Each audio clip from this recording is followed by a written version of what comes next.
अस्सलाम वालेकुम नाज़रीन, मैं हूं आपका मेज़बान फ़याज़ वलाना और आप देख रहे हैं फ़याज़ वलाना ऑफिशियल यूट्यूब चैनल। आज 28 मई है और मेरे गुज़श्ता व्लॉग में बात लंबी हो गई थी, इसलिए मुझे ये पार्ट 2 करना पड़ा आज के हवाले से। फेडरल गवर्नमेंट, जिस तरह मैं बात कर रहा था कि पूरे पाकिस्तान में इस वक्त कन्फ्यूजन है, और कन्फ्यूजन एक आम आदमी के लिए नहीं है जिसको कुछ समझ नहीं आ रहा कि कल क्या होगा। कन्फ्यूजन हमारे सरकारी इदारों में बैठे हुए, अस्करी इदारों में बैठे हुए, पोलिटिकल पार्टीज़ में बैठे हुए अहदेदार, ए से लेकर जी तक सारे ही कन्फ्यूज़ हैं और काम भी ऐसे कर रहे हैं जिससे साफ जाहिर हो रहा है कि वो बुखलाहट का शिकार है। फॉर एग्जाम्पल, फेडरल गवर्नमेंट ने आज एक काम किया है।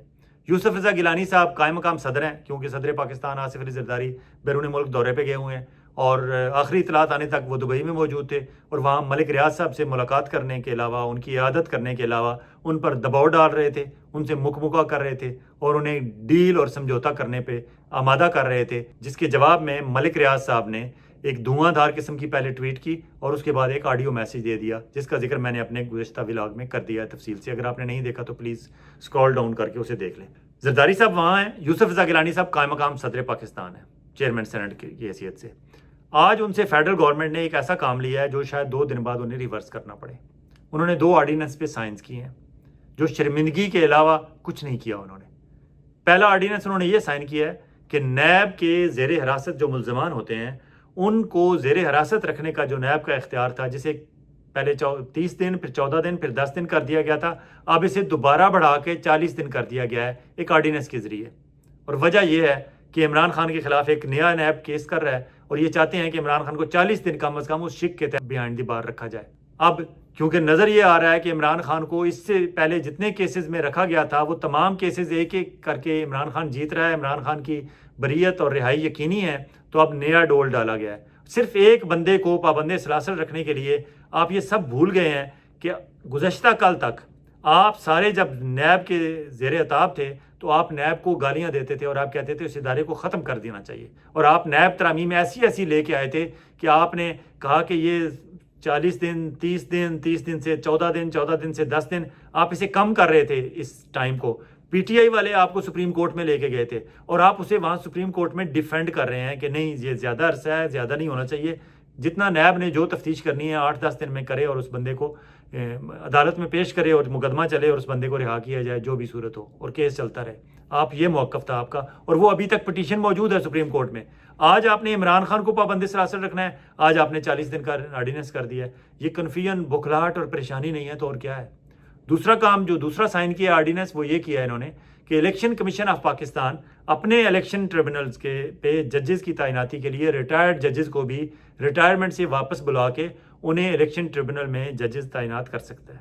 अब इसके पीछे सारी कहानी ये है कि लाहौर हाई कोर्ट के, ऑब्वियसली लाहौर की पंजाब के ही सबसे ज़्यादा केसेस हैं इलेक्शन ट्रिब्यूनल के, जहां मुस्लिम लीग नवाज़ ने अपनी अक्सरियत साबित करने के लिए पाकिस्तान तहरीक इंसाफ को हराया फॉर्म 47 के ज़रिए। एक तो 41 कौमी असम्बली के हल्के हैं पंजाब में और तकरीबन आलमोस्ट 297 प्लस सूबाई असम्बली के हल्के हैं। सबसे ज़्यादा जो पटिशन्स आई हैं इलेक्शन ट्रिब्यूनल्स के पास वो पंजाब से आई हैं। पंजाब में जजेस की तैनाती पे झगड़ा बना हुआ था। लाहौर के चीफ जस्टिस मलिक शहजाद साहब जिन जजेस को लगाना चाहते थे, इलेक्शन कमीशन ऑफ पाकिस्तान उन्हें लगाना नहीं चाहता। क्यों कि इलेक्शन कमीशन ऑफ पाकिस्तान को ये खदशा है कि ये जो जज साहिबान Lahore chief justice of Pakistan Lahore high court लगा रहे हैं, ये शायद कायदे कानून के मुताबिक इंसाफ से काम लें, तो फिर शायद इनके जिताए हुए फॉर्म 47 वाले सारे हार जाएं और फॉर्म 45 वाले सुन्नी इत्तेहाद काउंसिल और पाकिस्तान तहरीक इंसाफ की हमायत याफ्ता जीत जाएं, और फिर शायद पंजाब में मरीम नवाज़ की हुकूमत भी ना रहे और मरकज़ में मियाँ शहबाज शरीफ की हुकूमत भी ना रहे। अब ये 2 हुकूमतें बचाने के लिए ये नया डोल डाला गया है। हालांकि इससे पहले लाहौर हाई कोर्ट के चीफ जस्टिस मलिक शहजाद साहब, जिस तरह उन्होंने मरीम नवाज़ को कहा था कि अगर आपने 24 से पहले हमारी तरफ से भेजी हुई लिस्ट के मुताबिक एंटी टेररिस्ट कोर्ट्स के जजेस तैनात ना किए तो मैं चीफ मिनिस्टर पंजाब को कोर्ट में बुलाऊंगा और उन पर तौहीन अदालत की कार्रवाई शुरू करूंगा। अब chief election commissioner of Pakistan Raja Sikandar Sultan साहब को भी ये खतरा पैदा हुआ था कि मुझे किसी वक्त भी chief justice Lahore high court किसी वक्त भी तलब करेंगे और मुझ पे तौहीन अदालत लगाएंगे, मुझे नाअहल करेंगे और मैं भी मुझे घर जाने का हुक्म दे दें। इस खदशे से बचने के लिए, इस खदशे के पेश नज़र यूसुफ रजा गिलानी साहब से मदद ली गई है, उनसे साइन कराए गए हैं। अब रिटायर्ड जज साहबान जो रिटायर होकर घर जा चुके हैं, ऑब्वियसली रिटायर बंदा उस वक्त होता है जब वो 50, 60, 55 जो भी उसकी एज की लिमिट होती है वो पूरी करके जाता है। और ये जो एज लिमिट है ये किसी वजह से है, क्योंकि एक सरकारी मुलाजिम हो या एक प्राइवेट मुलाजिम हो, एक लिमिट तक उसके पास उसमें एनर्जी भी होती है, काम करने का जज्बा भी होता है और सलाहियतें भी होती हैं, वो काम करता है। और जब उस लिमिट की पीक पर बंदा पहुंच जाता है, जब समझा जाता है कि अब इसके बाद ये बंदा इतना प्रोडक्टिव नहीं हो सकता, तो उसे रिटायर कर दिया जाता है, घर भेज दिया जाता है। और अब एक रिटायर बंदे को आप वापस बुला रहे हैं, और एक रिटायर बंदे को जब पता है कि मैं सिर्फ इस काम के लिए आया हूं, इलेक्शन कमीशन के ट्रिब्यूनल जब तक है मैं उस वक्त तक हूं, उस वक्त तक मुझे तनख्वाह भी मिलेगी।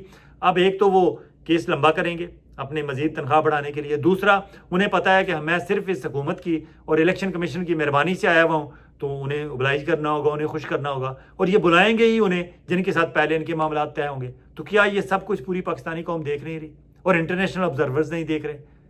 न जाने क्यों हमारी फेडरल गवर्नमेंट को और ऐसे आर्डिनेंस पे दस्तखत करने वाले यूसुफ रजा गिलानी को और चीफ इलेक्शन कमिश्नर राजा सिकंदर सुल्तान साहब को ये मालूम नहीं या नज़र नहीं आता कि यहाँ आप सारी दुनिया को ज़्यादा वक्त के लिए बेवकूफ़ नहीं बना सकते। और स्पेशली लाहौर हाई कोर्ट के चीफ जस्टिस मलिक शहजाद साहब अगर चाहें तो अब भी वो राजा सिकंदर सुल्तान साहब को बुला के उनसे पूछ सकते हैं कि ये आपने नया काम क्या किया है। और ये आर्डिनेंस जो अभी साइन किए गए हैं, इन्हें क्या अपोजिशन वाले हाई कोर्ट्स में और सुप्रीम कोर्ट में चैलेंज नहीं करेंगे? लेकिन बौखलाहट है कि एक के बाद एक गलत काम किए जा रहे हैं। अगला मामला जिस पे बात करनी थी वो यौम तकबीर के हवाले से छुट्टी का ऐलान है। अब ये कन्फ्यूजन इससे बड़ी और क्या हो सकती है कि हमने 26 साल पहले एटमी धमाके किए थे 28 मई 1998 को, जिसे यौम तकबीर के तौर पर हम मनाते हैं, लेकिन हम सिर्फ मनाते हैं। उसके मनाने के तरीक़ाकार मुख्तलिफ हो सकते हैं हर गवर्नमेंट में, लेकिन मुस्लिम लीग नवाज की इससे पहले भी हुकूमत रही, बारहा रही, लेकिन कभी इन्होंने यौम तकबीर की छुट्टी नहीं की। और एहसन इकबाल साहब जो इस वक्त सेक्रेटरी जनरल हैं पाकिस्तान मुस्लिम लीग नवाज के, और इससे पहले वजीर भी रहे हैं हर अहम मौके पे, इन्होंने 2013 और 14 में ये मसला खड़ा कर दिया था कि यौम इकबाल की छुट्टी की भी ज़रूरत नहीं है, इकबाल डे मनाने की भी ज़रूरत नहीं है, छुट्टी करने की ज़रूरत नहीं है, डे मना लें, छुट्टी करने की ज़रूरत नहीं है, क्योंकि हमें कायद-ए-आज़म के फरमान के मुताबिक काम काम और बस काम, हमारे पास वक्त नहीं है छुट्टियाँ करने का। ये इनकी लॉजिक थी। आज अचानक शाम 4-5 बजे, गुज़श्ता शाम 4-5 बजे ये अनाउंस कर दिया गया कि कल यौम तकबीर की छुट्टी होगी। अब बताने वाले बताते हैं और पूरा पाकिस्तान जानता है कि आज 3 ऐसे केसेस लगे हुए थे इस्लामाबाद हाई कोर्ट में, सुप्रीम कोर्ट में और दूसरी अदालतों में, जहां से इमरान खान के खिलाफ केसेस में इमरान खान के हक में फैसला मुतवक्के था। और इन्होंने कहा कि आज की ये डेट छुट्टी कर दें, तमाम अदालतें बंद करा दें, स्कूल कॉलेजेस बंद करा दें, दफातर बंद करा दें, ताकि आज ये समात ना हो सके। अब ये समात आज से आप आगे ले जाएंगे, ऑब्वियसली नए सिरे से वो काज लिस्ट में शामिल होगा, कल परसों तरसों जो रूटीन में होंगे। अब ये अगले हफ्ते की जो काज लिस्ट होगी उसमें जाएंगे ये केसेस, लेकिन आप कहाँ तक इसे पोस्टपोन कर सकेंगे? ऑब्वियसली इन्हें पोस्टपोन करने का मकसद एक ये भी है कि इस दौरान इसी तरह के ये ऑर्डिनेंस जो जारी कर रहे हैं वहाँ से इस्तेफादा हासिल कर लिया जाएगा। लेकिन यकीन माने, अगर आपके केसेस में जान नहीं है, आप जितने मर्जी है जोर लगा लें, जितने मर्जी है नए जजेस नीचे से प्रमोट करके ऊपर ले आएँ, ऊपर अपनी अक्सरियत साबित कर लें, लेकिन फिर भी जब केसेस पे कायदे कानून के मुताबिक बात होगी तो फिर वहाँ फिर आप हार जाएंगे। क्यों? कि इमरान खान और पाकिस्तान की अवाम ये समझते हैं कि इस वक्त जो इमरान खान का मौक़िफ़ है वो हक पे है, और पाकिस्तानी अवाम इसीलिए उसके साथ भी खड़े हैं। एक और मामला जिस पे बात करनी थी वो मियाँ नवाज शरीफ साहब की पार्टी सदारत कबूल करने का मामला है। उन्हें पार्टी सदर बनने की ज़रूरत क्यों पेश आई? उन्हें इसलिए पेश आई कि इससे पहले उन्हें सुप्रीम कोर्ट से जब नाअहल किया गया था तो उन्हें पार्टी सदारत से भी नाअहल कर दिया गया था, और फिर वो ताहयात कायद और रहबर बन गए थे। अब ताहयात कायद और रहबर का ओहदा एक आम आदमी समझता है कि वो सदर, जनरल सेक्रेटरी, इन तमाम ओहदों से ऊपर होता है।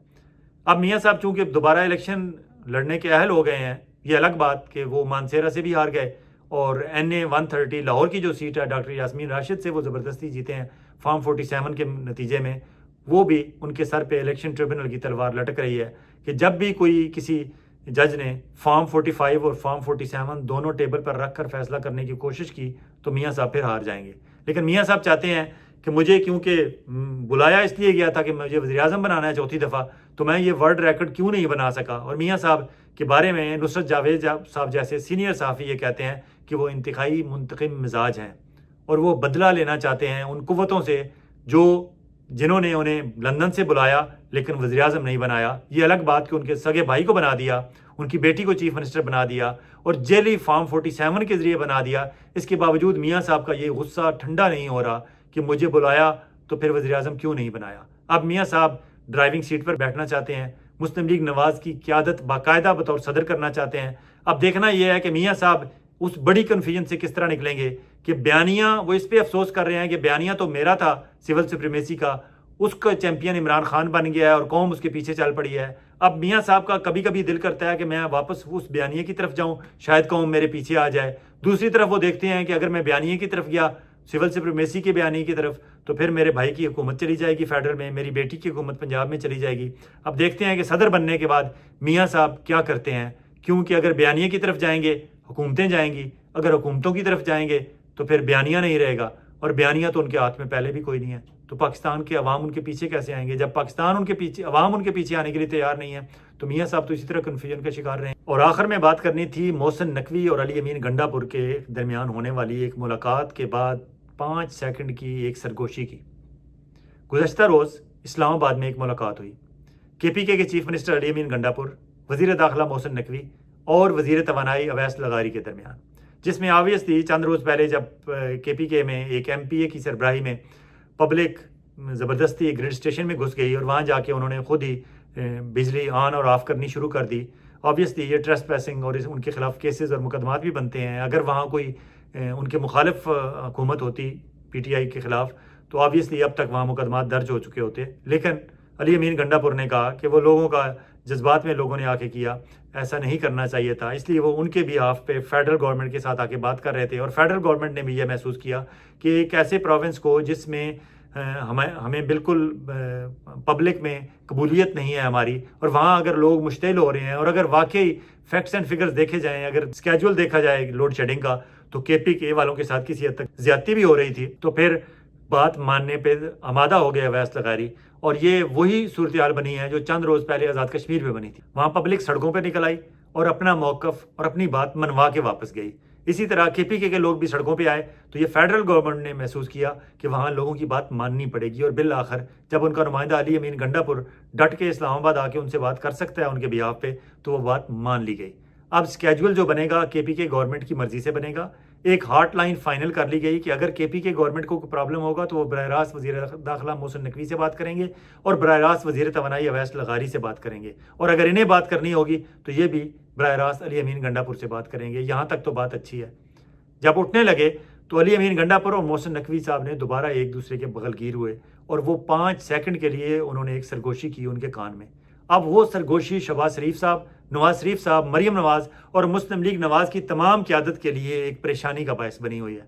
ये बात समझ नहीं पा रहे कि वो क्या सरगोशी थी, वो कौन सा मैसेज था जो अली अमीन गंडापुर ने मोहसिन नकवी को दिया। और ऑब्वियसली मोहसिन नकवी साहब की रिश्तेदारी है chief of army staff Asim Munir साहब के साथ, और ऑब्वियसली वो chief of army staff Asim Munir साहब की ही नुमाइंदा हैं। इसी वजह से वो निगरान वज़ीर आला पंजाब रहे, इसी वजह से वो क्रिकेट कंट्रोल बोर्ड के चेयरमैन हैं, इसी वजह से वो वज़ीर दाखिला पाकिस्तान है, और इसी वजह से उन्हें मुस्लिम लीग नवाज ने अपने हाथों से वोट दे के सेनेटर बनवाया है। इतना ताकतवर बंदा जिसके बारे में राना सनाउल्लाह साहब कहते हैं कि ये उनकी मेहरबानी है कि वो वज़ीर दाखिला पर उन्होंने इत्तफाक कर लिया है, वो अगर चाहें तो वो वज़ीर आज़म पाकिस्तान भी बन सकते हैं। उस बंदे के साथ सरगोशी अली अमीन गंडापुर की हो गई है। वो अली अमीन गंडापुर जो 2 रोज़ पहले चीफ ऑफ आर्मी स्टाफ को एक मीटिंग में मिलने के बावजूद शिकवा को ना थे कि मैं आर्मी चीफ से जिस तन्हाई में, जिस माहौल में बात करना चाहता हूँ, वो माहौल वहाँ दस्तयाब नहीं था, लेकिन मैं बात तो करना चाहता हूँ। अब अगर अली अमीन गंडापुर ने कोई सरगोशी में कोई मैसेज मोहसिन नकवी साहब को दे दिया है, और मोहसिन नकवी साहब वो मैसेज लेके आर्मी चीफ तक चले गए हैं, और वहाँ से एक जवाबी मैसेज भी अली अमीन गंडापुर तक पहुँच जाता है, तो शहबाज शरीफ साहब, मरियम नवाज और मियाँ नवाज शरीफ साहब की अगर रात की नींदें हराम हो चुकी हैं तो उसकी वजह है वो ठीक ही हुई हैं। देखते हैं आने वाले दिनों में उस सरगोशी के नतीजे में क्या निकलता है। और ये जो तमाम बौखलाहट मैंने 6-7 नुकात पर आप तक पहुँचाई है, अगर आप गौर करें तो यकीन माने हमारे मुल्क में इस वक्त गैर यकीनी की सूरत हाल है, कन्फ्यूजन है, बौखलाहट है, और उस बौखलाहट के नतीजे में इसी तरह के फैसले हो रहे हैं जिनका कोई अल्टीमेट नतीजा नहीं निकलना।